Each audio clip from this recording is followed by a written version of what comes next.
हरी हरी बोला हरी बोला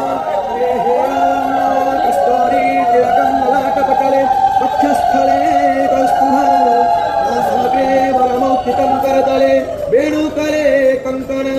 सर्वांगे हरिचंदनं सुललितं कंठे च मुक्तावली गोपस्त्री परिवेष्टिता विजयते गोपालचूडामणिः ओम नमः अथो पंचदशोऽध्यायः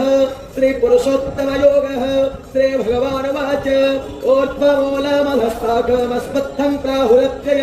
छन्नां चिजस्य परयानि यस्तं वेद स वेदविद्भूयः तमेव चाद्यं पुरुषं प्रपद्ये तथा प्रवृत्ति प्रसुता पुराणी श्रुतिस्थानि करसति हरी बोला हरी बोला हरी बोला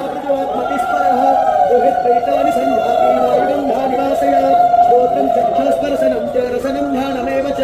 अभिष्टाय मनुष्टाय विषयानुपसेवते उत्क्रामन्तस्थितं वापि पुण्यानं वा गुण